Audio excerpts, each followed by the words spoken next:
बांस का वो स्विमिंग पूल पानी से नहीं रंगों से भरा हुआ था और उस स्विमिंग पूल में विभा, नीति और दामिनी तीन बहुएं एक दूसरे को रंग लगा रही थी।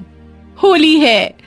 अरे नीति अब बस भी करो, देखो तो इस बांस के स्विमिंग पूल के पानी का रंग भी रंगीन हो गया। अरे ऐसे कैसे बस कर दूं? भला ऐसी होली हमने कभी खेली कहाँ है? मुझे तो ये होली सबसे मस्त और सबसे जबरदस्त लग रही है। बांस के स्विमिंग पूल में डूबी तीनों बहुएं होली के रंग से सराबोर थीं। लेकिन उन्हें जरा भी पता नहीं था कि उन्हें इस तरह होली खेलते हुए देखकर दो लोग बहुत ही खुश थे। पेड़ पर चढ़े और पत्तों की आड़ में छिपे वे दोनों कुछ अलग ही खिचड़ी पका रहे थे। वीरू भाई, होली के ऐसे रंग तो कसम से कमाल के रंग है।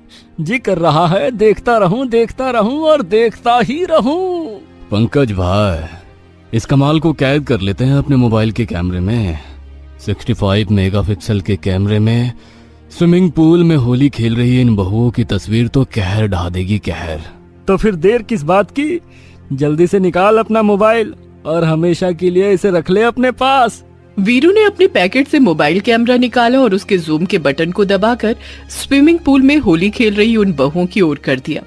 ये देखो पंकज भाई, जूम करने के बाद पिक्चर और भी क्लियर आ रही है। ये होली तो हम जिंदगी भर नहीं भूलेंगे। अबे अब फोटो भी क्लिक कर ले और जल्दी से निकल यहाँ से। कहीं किसी ने देख लिया तो मार मार कर हमारा शरीर लाल रंग की तरह लाल कर देंगे।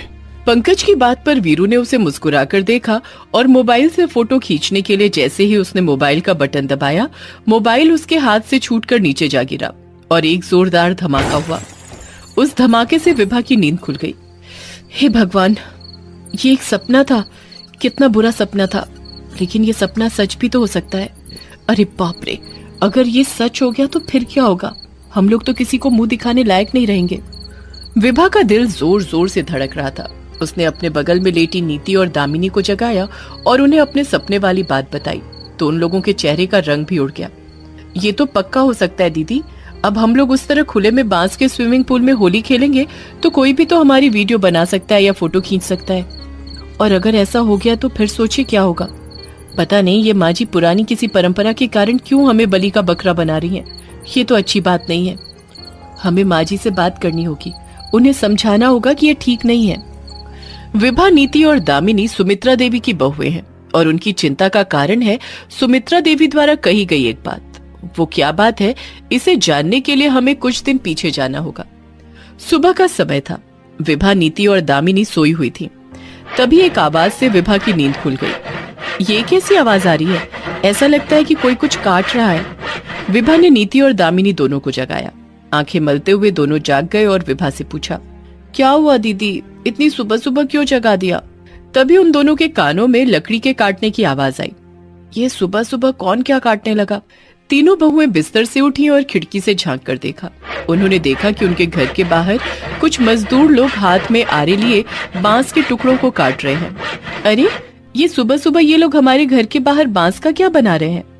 इतने में उनकी सास सुमित्रा देवी वहां आ गई और अपनी बहुओं से कहा, अरे बहुओं, तुम लोग जाग गई? चलो बाहर आओ, मुझे तुम लोग को कुछ दिखाना है। सुमित्रा देवी अपनी बहुओं को बाहर लेकर गईं और उनसे कहा, पता है ये लोग बांस का क्या बना रहे हैं? नहीं माँ जी, हमें तो नहीं पता। ये लोग बांस का स्विमिंग पूल बना रहे हैं। बांस का स्विमिंग पूल? तीनों बहुएं एक दूसरे को घूरने लगी। माँ जी, ये बांस का स्विमिंग पूल कैसा होता है? हमने तो कभी सुना नहीं इसके बारे में। और ये किस काम आएगा? उनकी बातों को सुनकर सुमित्रा ने कहा, अरे बहू, इसी स्विमिंग पूल में तो तुम तीनों को घर के बाहर खुले में होली खेलनी है, इसीलिए तो तुम लोगों को शहर से यहाँ बुलाया है। घर के बाहर खुले में, और वो भी स्विमिंग पूल में होली? स्विमिंग पूल नहीं, बांस के स्विमिंग पूल में बहू। पर माँ जी, पर छोड़ो, ये हमारी परंपरा है और हर घर में ये परंपरा एक बार निभाई ही जाती है। ये कैसी परंपरा है माँ जी? भला खुले में ऐसे स्विमिंग पूल में होली कौन खेलता है? बहू, ये बहुत पुरानी परंपरा है, मैंने भी इसे निभाया है। कहते हैं इस परंपरा को जो नहीं निभाता है उसके घर पर बड़ी विपत्ति आ जाती है। अपनी सास की बातों को सुनकर तीनों बहुओं को झटका सा लगा। उन्होंने तो सोचा था कि माँ जी के साथ गांव में सीधे और सरल तरीके से होली मनाएंगे, लेकिन यहाँ तो माँ जी ने बिल्कुल ऊटपटांग बात कह दी थी। विभा दीदी, अब हम क्या करें? माँ जी ने तो हमें घोर संकट में डाल दिया है। हाँ, वही तो मैं भी सोच रही हूँ, लेकिन ये ठीक तो नहीं है ना। उस दिन के बाद से विभा हमेशा उसी बांस के पुल की होली के बारे में सोचती रहती और उसके मन में बुरे बुरे ख्याल भी आते रहते। आज जो उसने सपना देखा तो वो भी बार बार मन में आ रहे बुरे ख्यालों की वजह से ही देखा था। वैसे उन तीनों बहुओं के दिमाग में चल रही बात गलत थी भी नहीं। गांव का ही रहने वाला पंकज और वीरू होली के दिन का बेसब्री से इंतजार कर रहे थे। अरे वीरू भाई, पूरी तैयारी कर ली है मैंने। इस बार की होली इतिहास में दर्ज होने वाली है। शहर बहुओं की यादगार होली होगी गांव में। आए, ऐसा क्या करने वाले हो पंकज भाई? कुछ राज ही रहे तो अच्छा होता है। वो कहते हैं ना, पर्दे में रहने दो, पर्दा ना उठाओ, पर्दा जो उठ गया तो भेद खुल जाएगा। भेद खुल जाएगा। हालांकि वीरू की बहुत जिद पर पंकज ने अपना प्लान उसे बता दिया और जैसा कि विभा को डर था, कुछ वैसी ही प्लानिंग पंकज ने कर रखी थी। पंकज बहुत ही बदमाश किस्म का आदमी था। एक बार सुमित्रा देवी ने पूरे गांव के सामने उसकी बेइज्जती इसलिए की थी क्योंकि वो गांव की किसी लड़की को छेड़ रहा था। तभी से वो सुमित्रा देवी से बदला लेने की फिराक में था। जैसे ही उसे ये पता लगा कि सुमित्रा देवी ने अपनी बहुओं को होली की पुरानी परंपरा, जिसमें बांस के स्विमिंग पूल में खुले में होली खेली जाती है, उस परंपरा को निभाने के लिए उन्हें शहर से गांव में बुलाए है, तो उसके शैतानी दिमाग में एक ख्याल आया। अगर मैं उन बहुओं की वीडियो बनाकर वायरल कर दूं तो मजा आ जाएगा। बदनामी ही बदनामी हो जाएगी उस बुढ़िया की। पंकज ने सारी तैयारी कर ली थी, लेकिन इस बीच होली के एक दिन पहले तीनों बहुओं ने अपनी सास को इस तरह खुले में बांस के पुल में होली मनाने का क्या परिणाम हो सकता है, इस बारे में समझाया।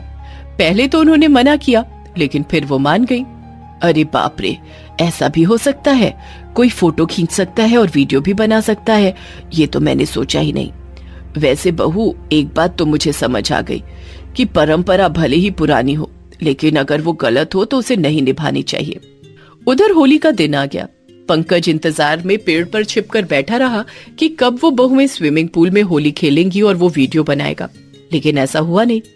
इस बीच उसकी इस बुरी नीयत का पता किसी तरह सुमित्रा देवी को लग गया था और उन्होंने अपनी बहुओं के साथ उसे सबक सिखाने की तैयारी कर ली थी। पेड़ के ऊपर पंकज बहुत देर तक छिपकर बैठा रहा कि वो वीडियो बनाएगा, लेकिन ऐसा हुआ नहीं, तो थक हार कर उसने नीचे उतरने का सोचा। अरे क्या हो गया, 4 घंटे हो गए पेड़ पर बैठे बैठे। ये शहरी बहुएं बांस के स्विमिंग पूल में होली खेलने आई क्यों नहीं? अब तो मुझे भूख लग रही है, पेट में चूहे कबड्डी खेल रहे हैं। वो जैसे ही नीचे उतरा, सुमित्रा देवी और उनकी बहुएं डंडे लेकर उस पर टूट पड़ी और उसे मारना शुरू कर दिया। अरे मत मारो, हाय, अरे मेरी कमर, अरे मेरी कमर टूट गई, मुझे मत मारो। अरे मेरी गलती क्या है ये तो बता दो, अरे बता दो रे बाबा। अरे तब सुमित्रा देवी, जो अपनी बहुओं और वीरू के साथ वहां खड़ी थी, उसने कहा, वीरू ने तुम्हारी सारी पोल खोल दी है, हमें सारी असलियत का पता लग गया है। वैसे तो होली भाईचारे का दिन है, लेकिन तूने इस होली को गंदा बनाने की कोशिश की, इसलिए तुझे पुलिस के हवाले करना ही होगा। थोड़ी देर बाद पुलिस आ गई और पंकज को ले गई। उस साल की होली तीनों बहुओं ने अपनी सास के साथ जमकर मनाई।